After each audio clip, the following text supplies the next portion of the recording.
Welcome to this 8th reinforcement learning class. After the 7 previous classes, we are now ready to investigate the deep deterministic policy gradient algorithms, also called DDPG.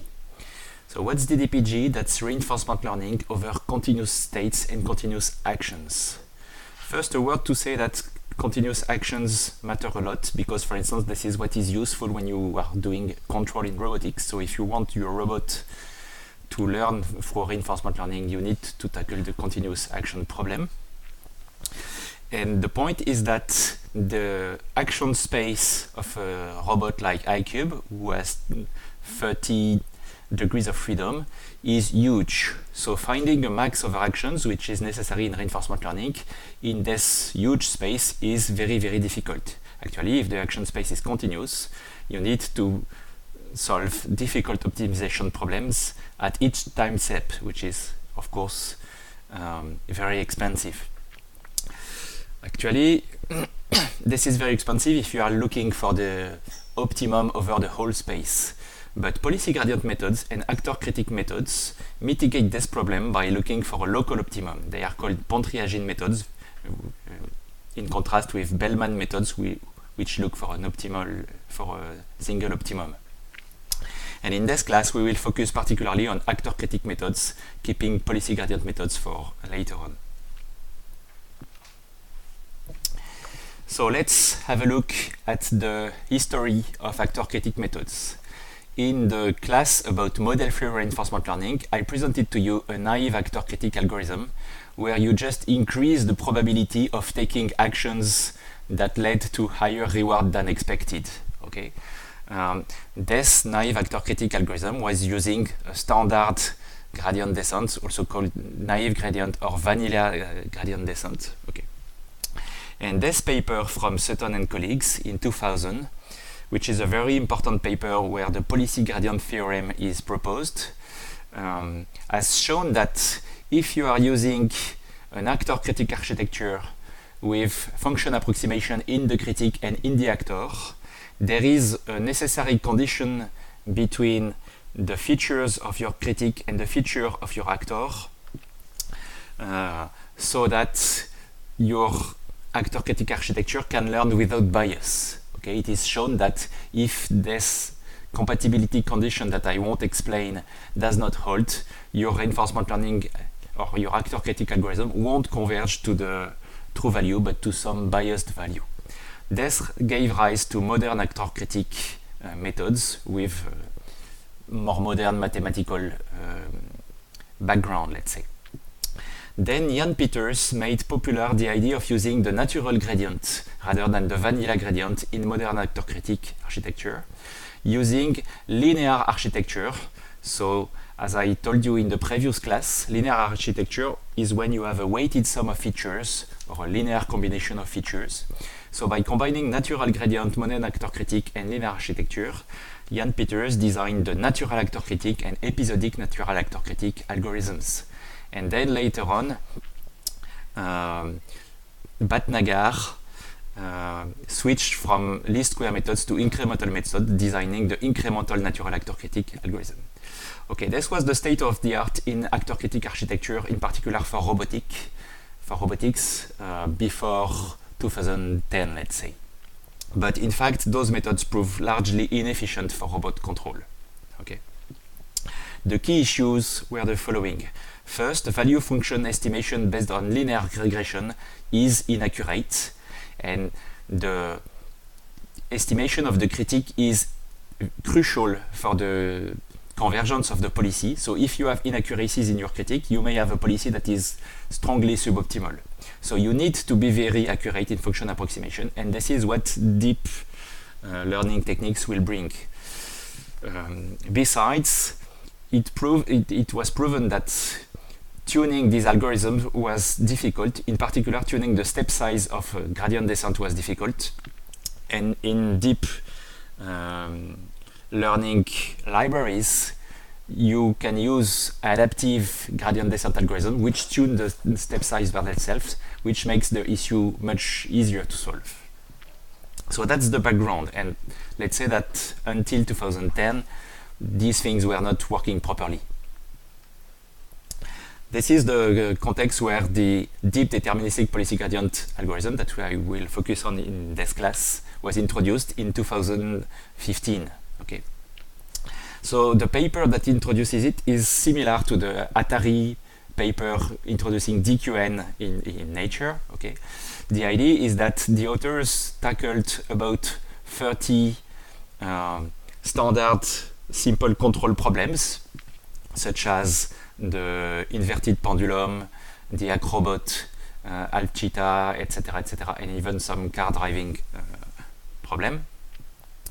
And they were able, with the same set of hyperparameters, to learn how to control all these systems at a correct level of performance, either using the state representation, which is supposed to be easier, or using so-called end-to-end policies. So you just give the image of the process to the algorithm, and it's able to learn to control it, as was done in Atari with the pixel of the games.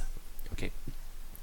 So again, this was a rather astounding result that people were able to do this, because reinforcement learning with continuous actions is considered much more difficult than with discrete actions. So what's DDPG? How is it built? First, it takes a few ideas from DQN that was published 1 year before. So in particular, it reuses the replay buffer shuffling trick that I explained to you in the previous class, and the target Q-network trick that I also explained to you when presenting DQN. For the actor-critic approach, it builds on a paper from David Silver and colleagues, which is the deterministic policy gradient algorithm paper. So it's using the deterministic policy gradient based on deep neural networks, so it's a deep deterministic policy gradient algorithm. And finally, in the initial paper, they were also using batch normalization, which was a popular improvement at the moment when the DDPG paper was published. But actually, several experimental studies have shown that the importance of batch norm depends on the particular benchmark that you are using. So we cannot conclude that batch norm is a very important aspect of DDPG. So how does DDPG work? First, let's contrast it with DQN. In DQN, as I explained to you in the previous class, your Q network corresponds to a Q table where you have one neuron per action. Okay. So you give the state and you have your one neuron per action. You cannot do that with continuous action because you would need an infinity of neurons in the output layer. So what you rather do is that you have one critic, and that critic only has one neuron for input. So you give as input the state and the action. Contrast it with here where you just have the state. Okay. And the output neuron just gives you what's the Q value of that state and that particular action. So that's nice. You can give some action and some state and see how good it is to perform that action in that state. But how do you compare different actions? For doing this, you need an actor-critic architecture. So close to the critic, you have an actor that takes the state as input and the action as output. And now we'll see how you can train this critic and train this actor so that the actor-critic architecture will converge to an optimal actor and an optimal critic. For the next slides, I will need some formal presentation of the parameters. So the actor will be noted P mu, so the parameters of the actor are mu, okay, and the critic, the parameters are theta. But that's again parameters, the weights and the biases of neural networks. And again, you will see that all the updates that are performed in this architecture are based on stochastic gradient descent. So you can use all the standard deep learning libraries like TensorFlow, PyTorch, etc., and make profit of adaptive gradient descent techniques, which tune the step size so that you don't have to deal with that. So first, how do you train the critic? This is exactly as in DQN. So I explained to you how it was done in DQN. So that's the same idea. The equations are a little different because the input is a little different and the output is a little different. But again, you want to minimize the reward prediction error or the temporal difference error so that it goes down to 0. Okay. And for doing so, you take a mini match of n samples. you compute the target value here as was done in DQN, and you minimize the squared loss, which correspond to the distance between your desired value and the output of your network. You can see that I have put in red some aspects that I will explain later, that instead of using the action in the samples, you are using the action that the actor is proposing for that particular sample, and I will explain you why later on. So this was for training the critic. Now, how do you train the actor? The idea is based on the deterministic policy gradient theorem that was proposed by David Silver, which can be stated with that particular equation. I won't focus on the equation, I will rather try to present the intuition. The intuition is the following. Assume you are in a particular state. Your actor is proposing a particular action. You can evaluate this action through your critic. Now, if you want to improve your action, what you can do is take a slightly different action and see whether the Q value is a little higher or a little lower. If it's a little higher, then you should change your action towards this new action, which is better. So in fact, what you can see is that by taking the gradient of the Q value with respect to the action, which means you consider whether taking a different action is better or worse. So taking this gradient will let you know how to evolve your actor in the right direction. Okay. So in practice, you take the state, you compute the action, you put the action here and the state here, and you compute the Q value. You backpropagate the gradient of the Q value with respect to these actions, and this gives you an error, and then you train your actor with this error as a loss function, and your actor will improve provided that your critic is accurate enough. So in the beginning, you need to train your critic faster than your actor so that your critic gets accurate, and then your actor will get more and more optimal as your critic is improving. That's the general idea. One point is the following. How do you compute the gradient of the critic with respect to the action? What you can do with standard backpropagation algorithm is compute the gradient of some error with respect to the weights. But actually, if you look at the equations of a neural network, the weights and the inputs are playing a symmetric role. So in fact, in standard deep learning libraries, you can compute the gradient either with respect to the weights or with respect to the inputs as you want. Okay. And in practice, here you will just take the gradient with respect to the input which correspond to actions. And that's it. And let me say that those ideas of this way to improve the actor this way of computing the gradient with respect to the actions was already present in a previous paper from Reid Miller, which is an author of the DDPG algorithm. Okay, that's the general idea. I did not mention that for having the critic converge, you also use the same tricks as in DQN. So you use replay buffer shuffling and you use a target network. By the way, for the target network, in DQN, we were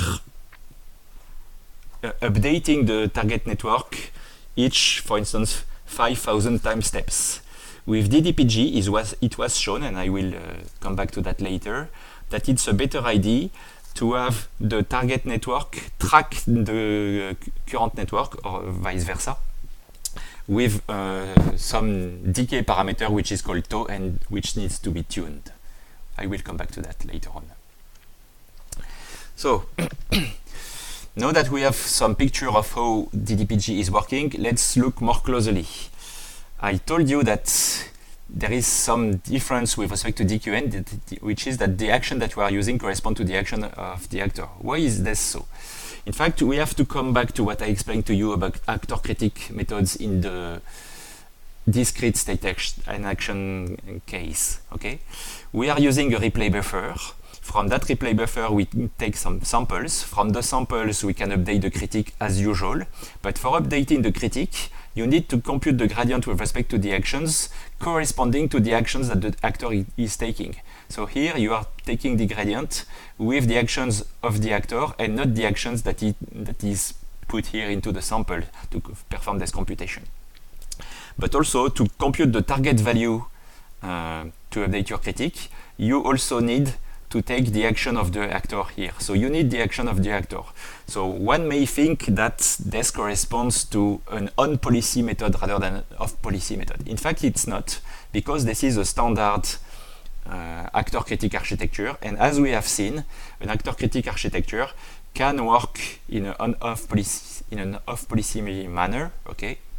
But as we have seen, convergence is rather fragile, because if you are not lucky in the beginning, your actor will stay poor, so the updates of your critique will be poor too, and you may, for a long time, not converge towards a good policy.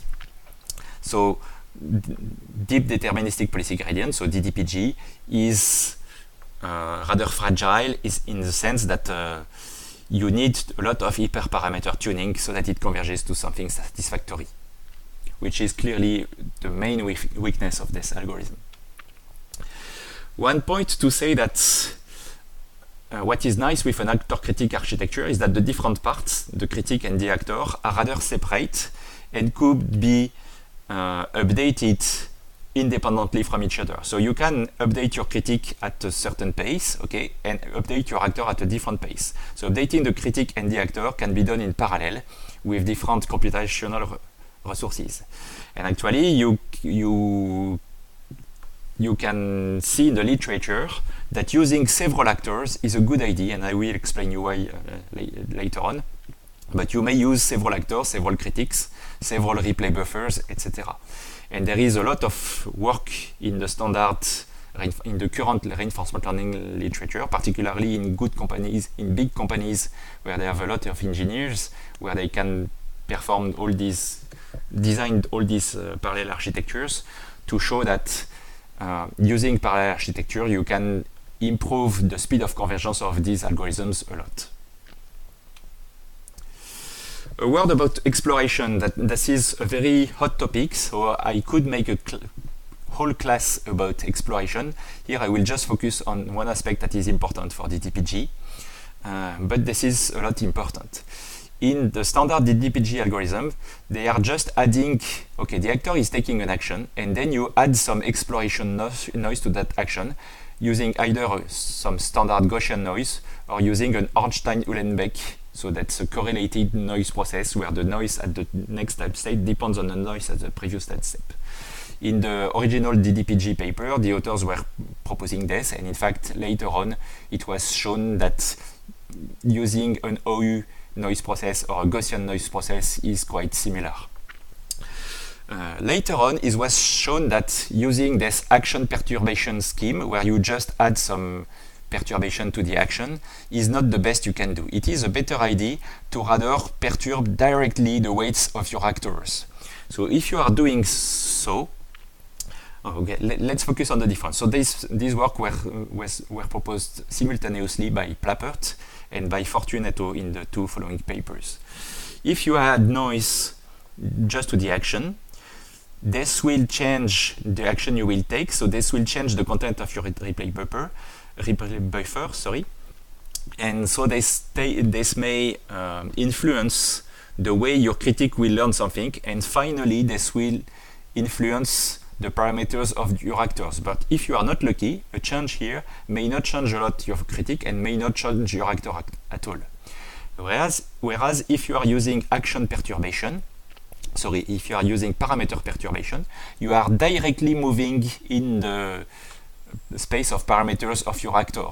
So you have more chance to find a nice set of parameters by moving directly here rather than moving here and then here and then here. Okay, so it's a better idea to explore this way.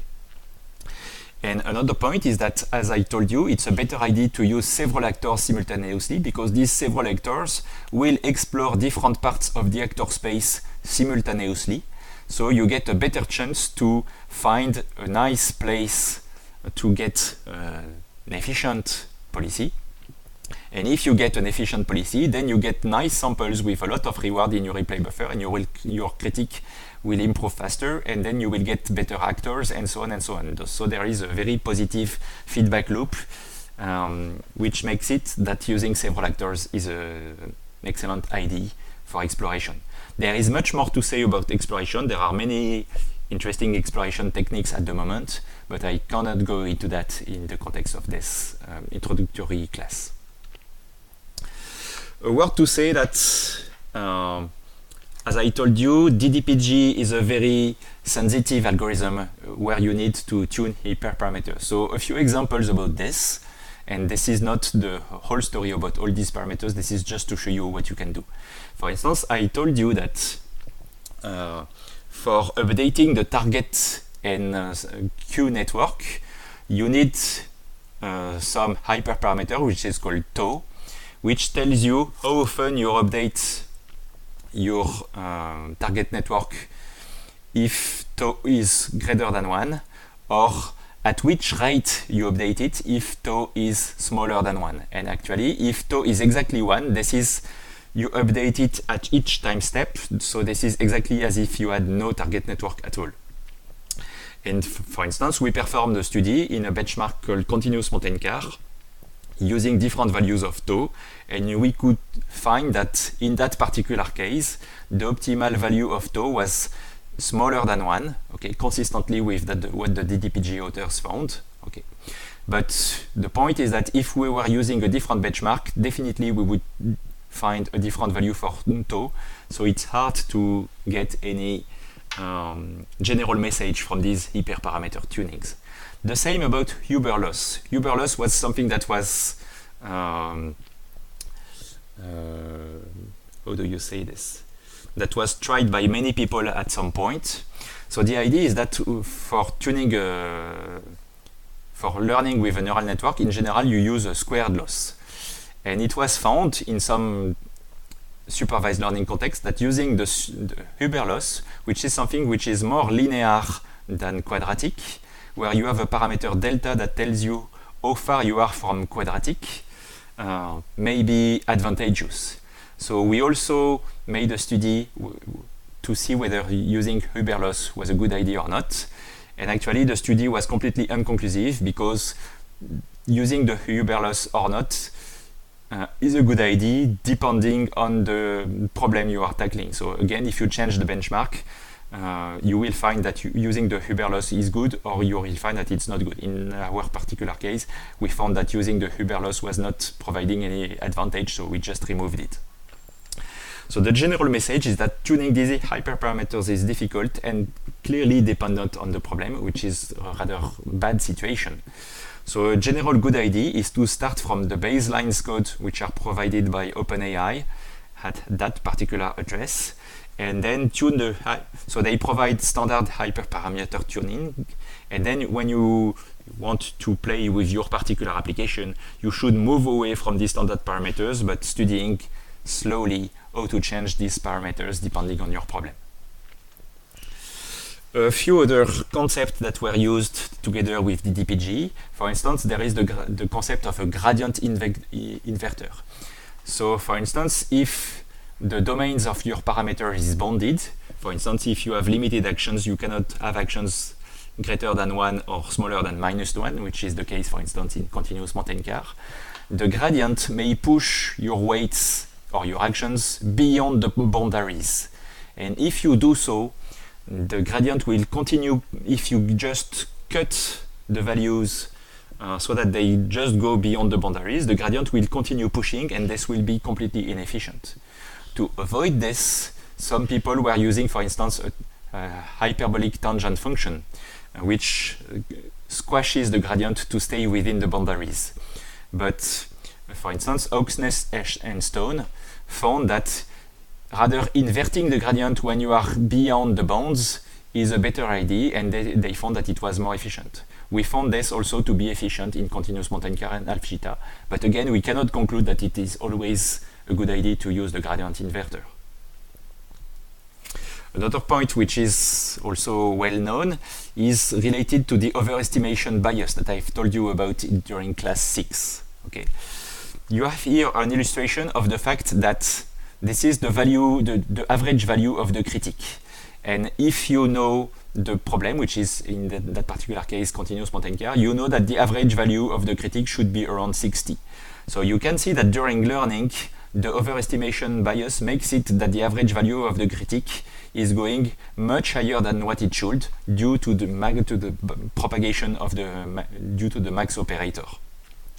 So one simple idea to improve over this situation, which also generates some divergent behaviors, consists in clipping the target creeping so that the value won't go above a value that it should go. So for instance, if you know the maximum reward, you can clip your critique so that its average value won't go above the maximum reward that it should take. If you are doing so, you will improve the convergence behavior of DDPG. But the point is that if you do so, you are using some knowledge about your application that you may not be willing to use because it's not always the case that you know that maximum reward. Okay, and there was a recent paper which is here. Okay, which proposes a new algorithm called TD3, which contains several nice ideas. But one consists in having two critics, and in order to prevent overestimation, you'd always consider the mean between the two critics, and you propagate this mean rather than the standard max. So if you do so, you will avoid a lot of overestimation. Actually, the author told me that if you use 3 critics, then you start having some underestimation. So again, this is very empirical and maybe problem dependent. But it's nice because having 2 critics does not require that you use some problem-related knowledge, so it's a better idea.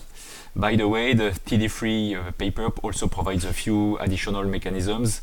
For instance, it justifies they also use a target actor, which shows that they show that you need a slow update of the policy so as to avoid divergence.